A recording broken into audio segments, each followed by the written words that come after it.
Ah que coucou les amis, je suis Jérém le Gnome et je suis très heureux de vous retrouver aujourd'hui pour cette nouvelle édition de l'Hebdomino. Alors aujourd'hui dans l'Hebdomino, j'ai 4 news ludiques pour vous.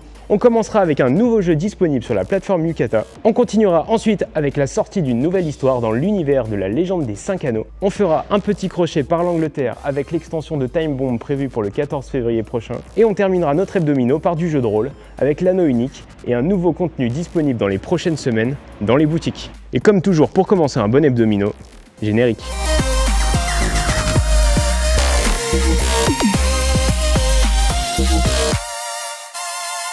Je suis sûr qu'il y a parmi vous quelques gamers et que plus d'un d'entre vous ont expérimenté le jeu en ligne. Mais saviez-vous qu'on pouvait aussi jouer à des jeux de société en ligne ? Eh bien oui Michel, on peut faire du jeu de société en ligne. Eh bien c'est ce que propose Yucata, une plateforme en ligne gratuite sur laquelle vous pouvez jouer contre d'autres joueurs à des jeux de société. Le principe est simple, vous vous créez un compte gratuitement sur la plateforme en ligne et vous rentrez tout le barda habituel. Nom, prénom, profession, plat préféré, plaque d'immatriculation, etc. Une fois que vous êtes sur la plateforme, vous pouvez accéder à un catalogue très bien fourni de jeux de société, et notamment un des jeux des éditions Blam, Chakra. Depuis cette semaine, Chakra est disponible sur la plateforme et vous permet de jouer en ligne avec les joueurs de votre choix, et ce, gratuitement. Alors Chakra, qu'est-ce que c'est, me direz-vous? Les Antillais, passez votre chemin, on ne parlera pas de chakra de morue. Dans Chakra, vous allez devenir zen. Vous êtes un personnage qui médite et qui veut harmoniser ses chakras pour vivre la plénitude. Pour cela, vous allez devoir récolter des énergies, les placer dans vos chakras et être le premier à harmoniser 5 chakras pour terminer la partie. Une fois la partie terminée, on compte les points. En fonction du nombre de points que rapportent les chakras que vous avez harmonisés, vous remportez ou non la partie. Franchement, j'ai testé, j'ai kiffé et j'ai rejoué. Imaginez Jon Snow dans une grande armure de samouraï, en train de manger des sushis. Mais attention, hein, il est quand même sur le mur. Un genre de Nippon Snow en quelque sorte. Les vrais auront compris, je parle bien évidemment de la légende des 5 anneaux. La légende des 5 anneaux, c'est un jeu de rôle et un jeu de cartes évolutif qui se passe à Rokugan, un univers aux allures de Japon féodal où les samouraïs de 7 clans différents se côtoient. Chaque clan est représenté par un animal et a son utilité propre dans la société de Rokugan. Je parlais tout à l'heure de Jon Snow, de la garde de nuit et du mur. C'était en fait une référence au clan du crabe qui est chargé de garder Rokugan des créatures et des démons d'outre-monde. Et allez savoir pourquoi, eux aussi sont sur un mur. La légende des 5 anneaux est éditée par Fantasy Flight Games et régulièrement de nouveaux contenus sont proposés par des auteurs aux joueurs. Parmi ces contenus, on retrouve notamment des nouvelles et c'est le sujet de l'actu de cette semaine. En effet, une histoire est sortie il y a quelques jours et est disponible gratuitement sur le site de Fantasy Flight Games. Le titre de cette nouvelle, Des graines portées par le vent, vous pouvez la télécharger, je vous mettrai le lien dans la description. Au cours de vos parties, vous avez peut-être déjà entendu parler de la secte de la Terre Parfaite. C'est une secte qui remet directement en question le Bushido et ses codes d'honneur et qui donc menace la société de Rokugan. La nouvelle met en lumière l'un des fondements de la secte qui pense que si le Bushido et le code d'honneur sont utilisés à mauvais escient sur certains samouraïs, il peut être une faiblesse pour lui et ne plus remplir sa fonction d'origine. Franchement, allez la lire, ça m'a pris 20 minutes, la nouvelle est gratuite et elle est complètement indépendante de tout ce qui existe déjà autour du jeu. Bon alors bien sûr, si vous avez déjà joué au jeu, c'est quand même un plus, mais c'est pas obligatoire. Et non, je ne ferai pas d'accent asiatique. Qui n'a jamais rêvé d'être un terroriste? Moi en fait, non. Faute de pouvoir poser des bombes, vous pouvez jouer à Time Bomb.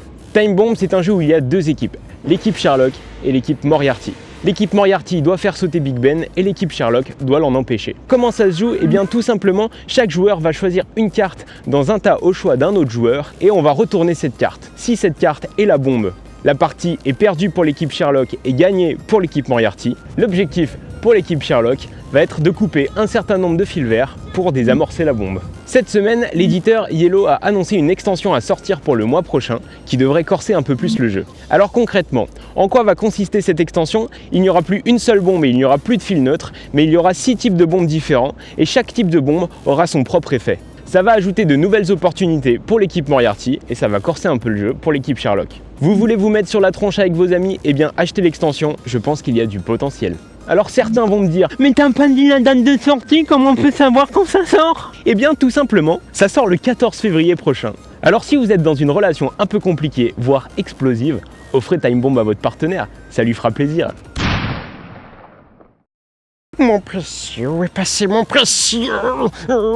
Les fans du Seigneur des Anneaux, restez ici, je pense que ça va vous intéresser. Vous connaissez peut-être l'anneau unique. Alors, oui, c'est une saga de Tolkien, mais c'est aussi un jeu de rôle. Alors en gros, ça se joue entre ce qui se passe dans le Hobbit et ce qui se passe dans la communauté de l'anneau. Le livre pour les puristes et le film pour ceux qui n'ont pas lu le livre. Dans ce jeu de rôle, vous pouvez incarner des personnages elfes, nains, hobbits, humains de tel ou tel clan. Bref, vous pouvez jouer plein de trucs et vous pouvez vraiment vous éclater dans l'univers de Tolkien. D'ailleurs, vous l'avez peut-être vu dans ma bibliothèque dans le premier Hebdomino. Si vous ne l'avez pas vu, c'est l'occasion de revoir le premier épisode. C'est un jeu de rôle qui est édité par Edge Entertainment et qui plaira aux fans du Seigneur des Anneaux. Et devinez quoi, cette semaine, Edge a publié un tweet qui annonce la sortie prochaine d'un contenu supplémentaire pour le jeu. Alors de quoi va parler ce nouveau contenu? Il va parler tout simplement du pays de Bray. Alors non, le Bray ce n'est pas un fromage, c'est là notamment que Gandalf a rencontré pour la première fois Thorin et Cutchen, et c'est également là que Frodon a fait la connaissance de Grandpa. Si vous savez pas de quoi je parle ou si vous avez l'impression que je parle chinois, eh bien il vous reste une chose à faire, allez voir les films ou allez lire les livres. Mais dans ce cas-là, bon courage. Comme tous les contenus additionnels de jeux de rôle, le Pays de Bray est un livret qui sera bientôt accessible en boutique et qui sera réservé aux MJ. Dans l'anneau unique, on dit gardien des légendes, mais ça on s'en fout un peu. Un MJ reste un MJ. Dans ce livret, on y trouve plusieurs chapitres, tous plus intéressants les uns que les autres. On peut y lire notamment un résumé de l'histoire du Pays de Bray. On y trouve aussi un chapitre sur le Pays de Bray et ses alentours, la topologie du terrain, les collines, les forêts, l'auberge du poney fringant, etc. Pour les plus touristes d'entre vous, il y a même une partie de ce chapitre qui s'intitule « Que faire à Bray et ses alentours ?» en mode guide du routard. S'enchaîne ensuite un chapitre complet sur les habitants du Pays de Bray et enfin la partie que tous les MJ flemmards attendent, 3 scénarios préécrits pour jouer dans le Pays de Bray.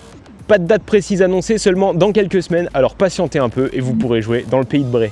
Et si vous cherchez bien, vous trouverez peut-être le précieux. Et voilà, l'Hebdomino c'est déjà fini pour aujourd'hui, alors j'ai été très heureux de partager ce moment ludique et toulousain avec vous. On se retrouve la semaine prochaine pour un nouvel Hebdomino. En attendant, n'oubliez pas de vous abonner à ma chaîne, de me dire si cette vidéo vous a plu dans les commentaires. Comme d'habitude, si vous voulez suivre tout ce qui se passe dans mes actus, n'oubliez pas de cliquer sur la cloche pour recevoir toutes les notifications et de vous abonner à mon Twitter, mon Insta et mon Facebook. Je vous dis à la prochaine et surtout, n'oubliez pas, n'arrêtez jamais de vous amuser.